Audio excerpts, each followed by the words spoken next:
तो दोस्तों, आज मैंने आप लोगों के लिए खौफनाक और सस्पेंस से भरी हुई कहानी लेकर आया हूं, वह भी कुलधारा विलेज, राजस्थान के बारे में। कहानी बहुत ही डरावनी है, इसलिए आप लोग वीडियो को अंत तक जरूर देखें। दोस्तों, अगर आपके पास कोई डरावनी सच्ची कहानी है तो आप मुझे इंस्टाग्राम पर अपनी कहानी भेज सकते हैं। वीडियो शुरू करने से पहले मुझे आप सबसे छोटी सी रिक्वेस्ट है कि अगर आप मेरे चैनल पर नए हैं तो मेरे चैनल को सब्सक्राइब करना और मेरी वीडियो को लाइक भी करना। और दोस्तों, कमेंट करके हमें ज़रूर बताना कि हमारी कहानी आपको कैसी लगी, और आप अपना नाम भी लिखना और ये भी बताना कि आप किस शहर से मेरी वीडियो को देख रहे हो, और फिर मेरे आने वाली वीडियो में मैं आप लोगों के नाम बताऊंगा। तो चलिए दोस्तों, बिना समय बर्बाद किए कहानी शुरू करते हैं। मैंने हमेशा डरावनी कहानियों को मात्र कहानी मानकर ही पढ़ा था, लेकिन जब मैंने खुद कुलधारा गाँव का अनुभव किया तो मुझे एहसास हुआ कि कुछ कहानियाँ सच्ची भी हो सकती हैं। मेरा नाम अर्जुन है और मैं एक फिल्म निर्देशक हूँ। इस बार हमारी फिल्म का विषय था कुलधारा गांव, राजस्थान का वो भूतिया गांव जिसे सदियों पहले रातों रात लोगों ने छोड़ डीडीएच दिया था। हमारी टीम में मेरे साथ मेरी सहायक निदेशक साक्षी, कैमरामैन राहुल और साउंड इंजीनियर आकाश थे। हम जयपुर से कार में कुलधारा की ओर निकले। गांव तक पहुंचते पहुंचते रात के 10 बज चुके थे। गांव के पास पहुंचते ही माहौल में अजीब सी ठंडक और सन्नाटा महसूस होने लगा। ये जगह किसी भी सामान्य गांव जैसी नहीं लग रही थी। गांव के मुख्य द्वार पर एक टूटा हुआ पत्थर का स्तंभ था जिस पर कुछ उकेरा हुआ था। अंधेरे में हम ठीक से देख नहीं पा रहे थे, इसलिए हमने अपने मोबाइल की टॉर्च का इस्तेमाल किया। उस पत्थर पर लिखा था, जो भी यहां आएगा वह वापस नहीं जाएगा। साक्षी ने एक डर भरी आवाज में कहा, अर्जुन, मुझे यह सही नहीं लग रहा, हमें वापस चलना चाहिए। मैंने उसे शांत करते हुए कहा, यह सिर्फ एक कहानी है और हम यहाँ रिसर्च करने आए हैं, चलो अंदर चलते हैं। हम गांव के अंदर गए। चारों तरफ सिर्फ खंडहर और टूटे फूटे घर थे। हमने सबसे पहले गांव के मुख्य चौक पर डेरा डाला। राहुल और आकाश ने कैमरा सेट किया और हम गांव का अन्वेषण करने लगे। गांव की गलियों में चलते चलते हमें ऐसा लगने लगा कि कोई हमें देख रहा है। हम चारों ओर देख रहे थे, लेकिन कहीं भी कोई इंसान नहीं था। रात के लगभग 12 बज चुके थे जब हमने गांव के सबसे पुराने और बड्ढे घर की तरफ कदम बढ़ाया। कहते हैं ये घर गांव के मुखिया का था। घर के अंदर घुसते ही हमारे कदम ठिठक गए। अंदर की दीवारों पर अजीब अजीब चित्र बने हुए थे। कुछ चित्रों में लोगों को दर्द से तड़पते हुए दिखाया गया था। साक्षी ने कहा, यहाँ कुछ अजीब है, मुझे यह जगह बिल्कुल भी सही नहीं लग रही। मैंने उसे हिम्मत दिलाते हुए कहा, साक्षी, हमें सिर्फ कुछ घंटे और यहाँ रहना है। हम ये सब कैमरे में कैद करेंगे और फिर वापस चलेंगे। हमने घर की ऊपरी मंजिल पर जाने का फैसला किया। सीढ़ियाँ बेहद पुरानी और कमजोर थीं, लेकिन हम किसी तरह ऊपर पहुंचे। ऊपर पहुंचते ही अचानक से एक दरवाजा अपने आप खुल गया। हम सब सन्न रह गए। मैंने दरवाजे के अंदर झांका, वहां कुछ नहीं था, लेकिन तभी राहुल ने चिल्लाते हुए कहा, यह क्या है, यहां से जल्दी निकलो। हम सबने राहुल की तरफ देखा। उसके चेहरे पर सफेदी छा गई थी और वह कांप रहा था। उसने कांपते हुए उंगली से एक तरफ इशारा किया। हम सबने देखा, वहां एक औरत का साया था। उसका चेहरा नहीं दिख रहा था, लेकिन उसकी आंखें हमें घूर रही थीं। साक्षी ने डरते हुए कहा, हमें यहां से तुरंत निकलना होगा, ये जगह भूतिया है। हम जल्दी जल्दी घर से बाहर निकले और वापस चौक की तरफ चल पड़े। लेकिन रास्ते में हमें महसूस हुआ कि हमसे कुछ गलत हो रहा है। हर दिशा में हमें वही साया दिखाई दे रहा था। हम जितना तेज भागने की कोशिश कर रहे थे, वह साया उतना ही करीब आता जा रहा था। हमने गांव के मुख्य द्वार तक पहुंचने की कोशिश की, लेकिन ऐसा लग रहा था कि गांव की गलियां हमें बार बार उसी जगह वापस ला रही हैं। आकाश ने चिल्लाते हुए कहा, ये क्या हो रहा है, हम यहां से बाहर क्यों नहीं निकल पा रहे। मैंने सभी को शांत रहने को कहा और एक दिशा में चलने की योजना बनाई। लेकिन जैसे ही हम चलने लगे, अचानक से हवा में अजीब सी आवाजें सुनाई देने लगीं। यह आवाजें लोगों के चीखने चिल्लाने की थीं, जैसे कि वे किसी भयानक दर्द में हों। हम सब हिम्मत हारने लगे थे। हमारी आखिरी उम्मीद थी कि किसी तरह सुबह हो जाए और हम यहाँ से बाहर निकल सकें। हमने एक पुराने मंदिर के पास बैठने का फैसला किया। मंदिर के अंदर हमने देखा कि कि वहां एक पुराना ग्रंथ रखा हुआ था। राहुल ने ग्रंथ को उठाया और खोलते ही उसने चिल्लाते हुए कहा, यह क्या है? ग्रंथ में लिखा था, यह गांव एक श्राप का शिकार है। जो भी यहाँ आता है वह इस श्राप का हिस्सा बन जाता है। यहाँ के लोग राजा के अत्याचार से परेशान होकर रातों रात गांव छोड़ोदा गए थे, लेकिन उन्होंने गांव को श्राप दिया कि यहाँ कोई नहीं बसेगा। हम सब एक दूसरे को देख रहे थे। हमें एहसास हुआ कि हमें यहाँ से बाहर निकलने का कोई रास्ता नहीं था। रात भर हम उसी मंदिर में बैठे रहे। सुबह की पहली किरण के साथ ही हमने महसूस किया कि सारा माहौल बदल गया था। हमें गांव के मुख्य द्वार का रास्ता साफ दिखाई दे रहा था। हमने बिना देरी किए वहां से निकलने का फैसला किया। गांव से बाहर निकलते ही हमें एक स्थानीय व्यक्ति मिला। उसने हमारे चेहरों पर डर देखकर पूछा, क्या आप लोग कुलधारा से आ रहे हैं?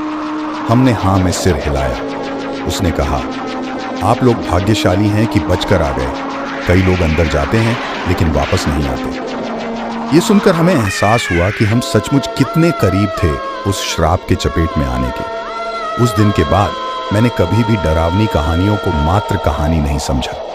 कुलधारा गांव की भूतियां रात ने हमें सिखा दिया था कि कुछ रहस्य ऐसे होते हैं जिन्हें खुलने नहीं देना चाहिए। उस दिन के बाद हमने ठान लिया कि हम कभी भी इस भूतिया अनुभव को भुला नहीं पाएंगे। हम जयपुर वापस लौटे और हमने तय किया कि इस अनुभव को कैमरे में कैद करके दुनिया के सामने लाएंगे। हमारी टीम ने कुलधारा के बारे में पूरी जानकारी जुटानी शुरू कर दी। पुराने दस्तावेजों और स्थानीय निवासियों से हमें पता चला कि गांव के लोगों ने पालीवाल ब्राह्मणों के समाज का गठन किया था।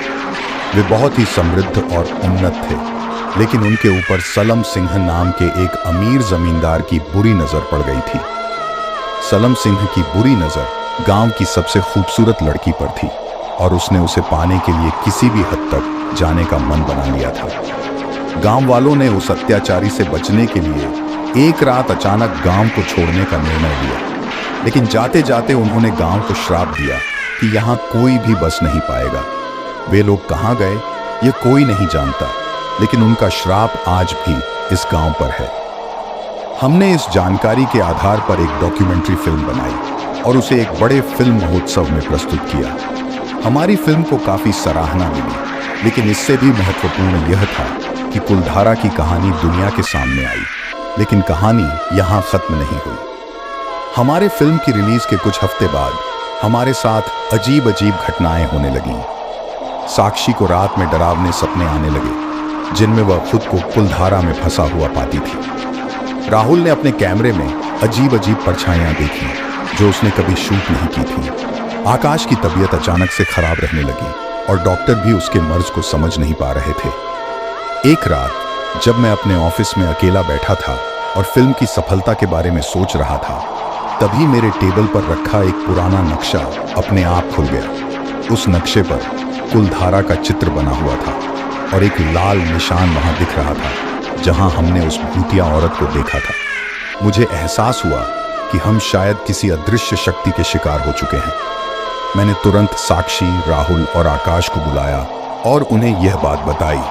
हम सबने तय किया कि हमें वापस कुलधारा जाना होगा और वहां जाकर कुछ उपाय करना होगा। हम अगले दिन ही कुलधारा के लिए रवाना हो गए। इस बार हमने पहले से अधिक तैयारी की थी। हमने स्थानीय पुरोहित से मदद मांगी, जिन्होंने हमें कुछ मंत्र और ताबीज दिए। उन्होंने हमें चेतावनी दी कि गांव में कोई भी कदम सावधानी से उठाना होगा और वहां की आत्माओं को शांत करने के लिए विशेष पूजा करनी होगी। हम फिर से रात को कुलधारा पहुंचे। इस बार माहौल पहले से भी अधिक भयानक था। हम गांव के मुख्य चौक पर पहुंचे और पुरोहित ने वहां पूजा करना शुरू की। हम सब ने उसके निर्देशों का पालन किया और मंत्रों का जाप करने लगे। जैसे जैसे रात गहराती गई, वैसे वैसे हमें गांव के चारों ओर से अजीब अजीब आवाजें सुनाई देने लगीं। ये वही आवाजें थीं जो हमने पिछली बार सुनी थी, चीखने चिल्लाने की, दर्द और यातना की आवाजें। लेकिन पुरोहित ने हमें हिम्मत नहीं हारने दी। उन्होंने मंत्रों का जाप तेज कर दिया और हमें ताबीज कसकर पकड़ डालने को कहा। अचानक से हमें लगा कि चारों तरफ का माहौल बदल रहा है। आवाजें धीरे धीरे कम होने लगीं और सन्नाटा छा गया।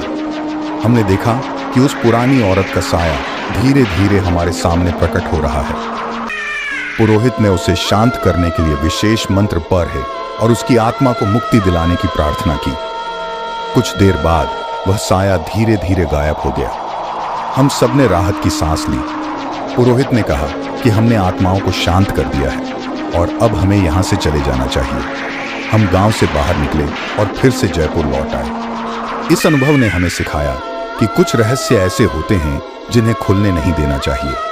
कुलधारा, गांव का श्राप आज भी जीवित है और हमें उसे छेद देना नहीं चाहिए। हमने अपनी डॉक्यूमेंट्री को एक नई शुरुआत दी और उसमें इस अनुभव को भी शामिल किया। अब मैं ये कहानी आपसे साझा कर रहा हूँ ताकि आप भी जान सकें कि भूतिया कहानियाँ सिर्फ कहानियाँ नहीं होती। कुलधारा गांव आज भी अपनी रहस्यमयी और भूतिया कहानियों के साथ खड़ी दीदा है और मैं कभी भी उस गांव के श्राप को भूल नहीं पाऊंगा। कुलधारा से लौटने के बाद हमें लगा था कि हमारी परेशानियां खत्म हो चुकी हैं, लेकिन वास्तविकता इससे बहुत दूर थी। गांव की आत्माओं को शांत करने की कोशिश में हमने जो कदम उठाए थे वे हमारी मुसीबतों की शुरुआत मात्र थी। एक रात जब मैं अपने घर में आराम कर रहा था तभी दरवाजे पर जोर से दस्तक हुई। दरवाजा खोलते ही मैंने साक्षी को घबराई हुई हालत में पाया। उसके चेहरे पर चिंता और डर साफ झलक रहा था। अर्जुन, मुझे लगता है कि हमने कुछ गलत किया है, उसने कांपते हुए कहा। मैंने उसे अंदर बुलाया और उसे शांत करने की कोशिश की। उसने बताया कि उसे अब भी रात में वही डरावने सपने आते हैं। उसने कहा, मैंने गांव की आत्माओं को देखा है, वे अब भी हमें छोड़ने को तैयार नहीं है। राहुल और आकाश भी जल्दी ही हमारे साथ जुड़ गए। उन्होंने भी बताया कि उनकी भी स्थितियां बेहतर नहीं हैं। राहुल ने अपने कैमरे में कुछ नए विचित्र चित्रों को देखा था जो उसने कभी रिकॉर्ड नहीं किए थे। आकाश की तबीयत और बिगड़ चुकी थी और डॉक्टरों ने उसे अस्पताल में भर्ती होने की सलाह दी थी। हम सबने मिलकर यह निर्णय लिया कि हमें एक बार फिर से कुलधारा जाना होगा और इस बार पूरी तैयारी के साथ। हमने इस बार स्थानीय विद्वानों और तांत्रिकों से सलाह ली। उन्होंने हमें बताया कि आत्माओं को स्थायी मुक्ति दिलाने के लिए एक विशेष अनुष्ठान करना होगा। हमने तैयारी शुरू की। हमारे पास विशेष मंत्र, पूजा सामग्री और आत्माओं को शांत करने के लिए आवश्यक वस्तुएं थीं। इस बार हम सिर्फ अपनी टीम के 4 सदस्य नहीं थे, बल्कि हमारे साथ कुछ स्थानीय विद्वान और तांत्रिक भी थे। रात के अंधेरे में हम कुलधारा पहुंचे। इस बार माहौल और भी अधिक भयानक था। गांव में प्रवेश करते ही हमें ऐसा महसूस हुआ जैसे हमारे कदम भारी हो गए हों। हमें समझ में आ गया कि आत्माएं अब भी वहां मौजूद हैं और वे हमें महसूस कर रही हैं। हम गांव के मुख्य चौक पर पहुंचे और अनुष्ठान की तैयारी शुरू की। तांत्रिकों ने मंत्रों का जाप करना शुरू किया। हमने देखा कि हवा में अजीब सी ठंडक फैलने लगी और अचानक से चारों ओर अंधेरा छा गया। तांत्रिकों ने हमें बताया कि यह आत्माओं का विरोध है। उन्होंने हमें बिना रुके मंत्र जाप करने को कहा। हम सब ने एक दूसरे का हाथ पकड़ा और मंत्र जाप में शामिल हो गए। चारों ओर की हवा में एक अजीब सी ऊर्जा फैल गई थी। ऐसा लग रहा था कि आत्माएं हमारे आसपास घूम रही हैं। अचानक से हमें फिर से वही पुरानी औरत का साया दिखाई दिया। उसने हमें घूरते हुए कहा, तुम्हें यहाँ नहीं आना चाहिए था। तांत्रिकों ने उसे शांत करने के लिए अपने मंत्रों का जाप और तेज कर दिया, लेकिन इस बार यह इतना आसान नहीं था। उस साये ने हमारे चारों ओर घूमना शुरू कर दिया। हम सभी डर के मारे कांप रहे थे, लेकिन तांत्रिकों ने हमें हिम्मत दिलाई और अपने मंत्रों का जाप जारी रखा।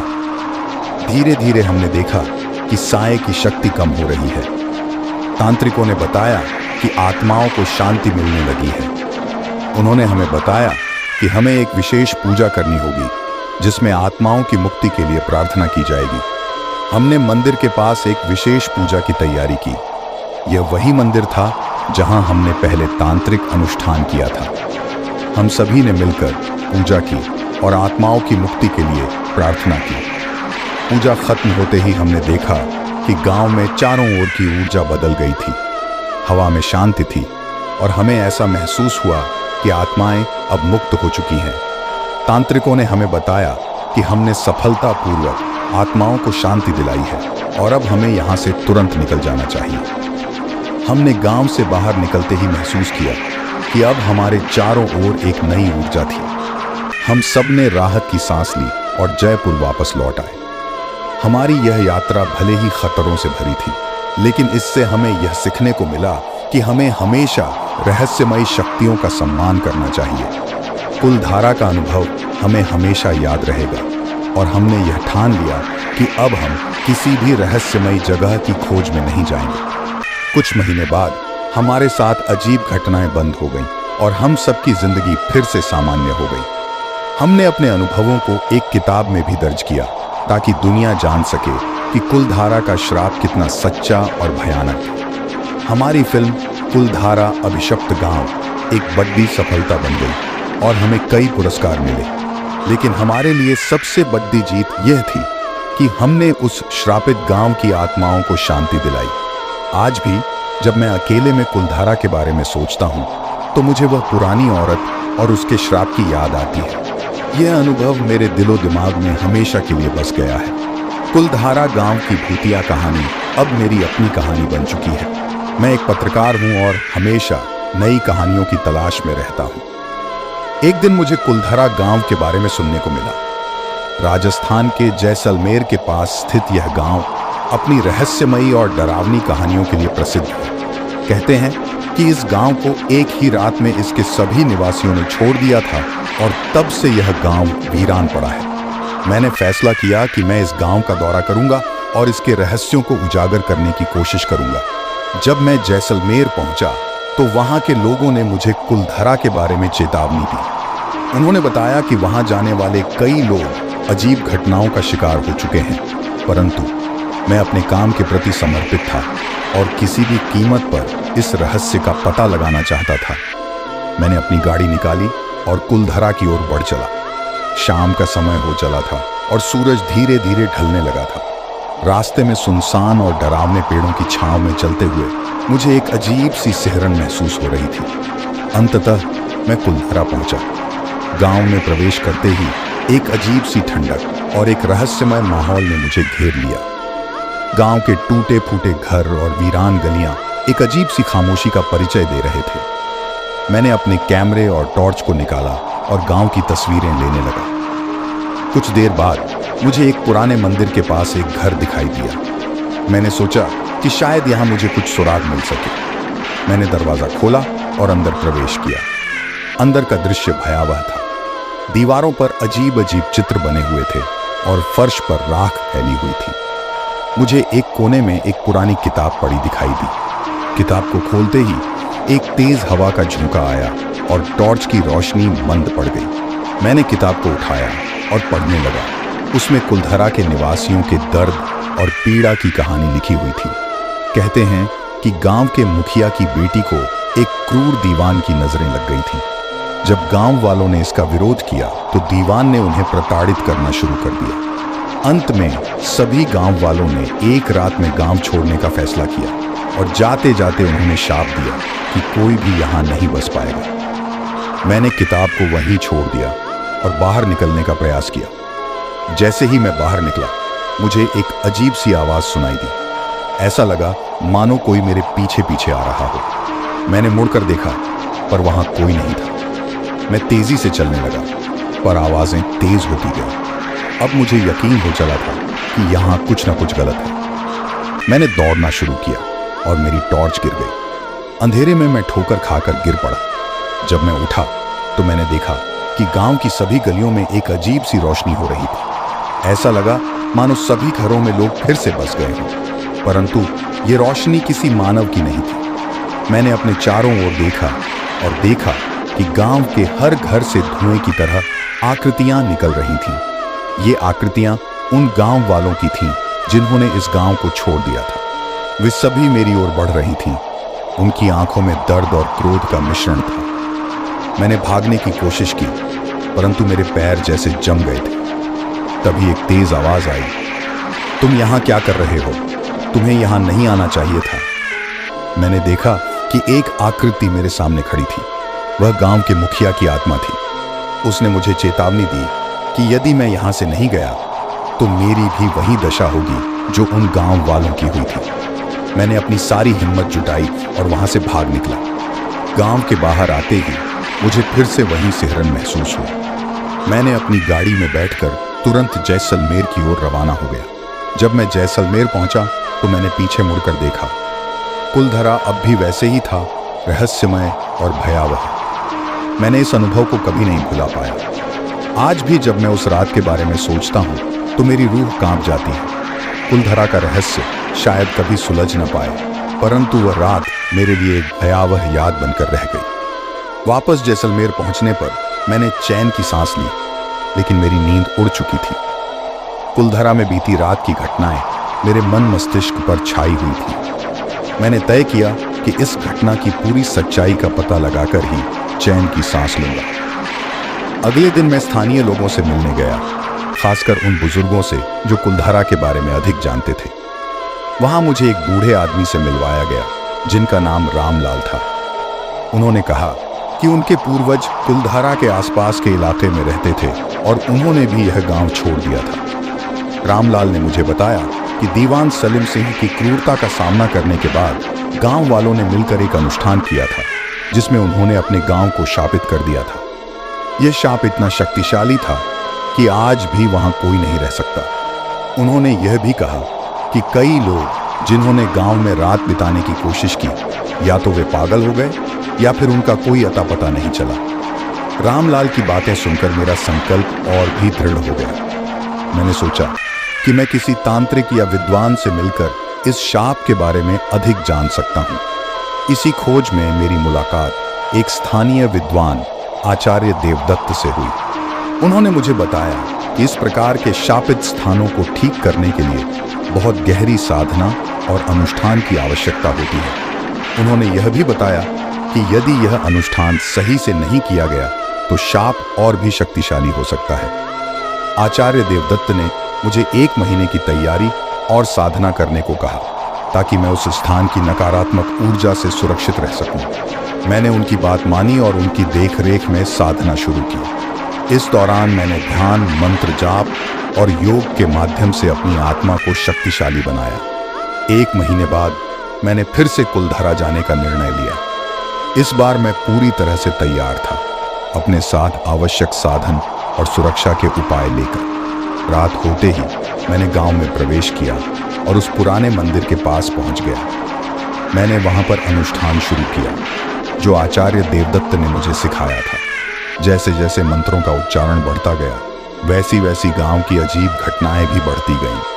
धुएं की आकृतियां फिर से प्रकट होने लगी और ऐसा लगा मानो वे मुझे रोकने की कोशिश कर रही हैं। परंतु मैंने अपना मनोबल बनाए रखा और अनुष्ठान जारी रखा। आधी रात होते होते अचानक से एक जोरदार चीख सुनाई दी और एक भीषण हवा का झोंका आया। मैं थोड़ा डगमगाया, लेकिन मंत्रों का उच्चारण नहीं रोका। अंततः धुएं की आकृतियां धीरे धीरे गायब होने लगी और एक शांति का अनुभव होने लगा। अनुष्ठान समाप्त होते ही मैं वहां से बाहर निकला और देखा कि गांव अब पहले जैसा भयावह नहीं लग रहा था।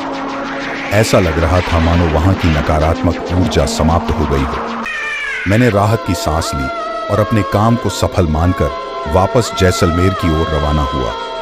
जब मैं जैसलमेर पहुंचा तो आचार्य देवदत्त ने मुझे बधाई दी और कहा कि मैंने एक बहुत बड़ा कार्य किया है। उन्होंने कहा कि अब कुलधरा गांव धीरे धीरे पुनः बस सकता है, लेकिन इसमें समय लगेगा। आज कई साल बाद कुलधरा फिर से जीवंत हो उठा है। लोग वहां फिर से बसने लगे हैं और उस गांव की रहस्यमयी और डरावनी कहानियां अब केवल कहानियां बनकर रह गई हैं। मैं हमेशा उस रात के अनुभव को याद करता हूं और सोचता हूं कि कैसे मानव की इच्छा शक्ति और दृढ़ संकल्प किसी भी शाप को समाप्त कर सकता है। कुलधरा अब मेरे लिए केवल एक गांव नहीं है, बल्कि यह मेरे साहस और आत्मबल का प्रतीक बन गया है। तो मुझे उम्मीद है कि आपको वीडियो पसंद आएगा और कृपया मेरे चैनल को सब्सक्राइब करें और वीडियो को लाइक करें। अगले वीडियो में मिलते हैं, तब तक के लिए अलविदा।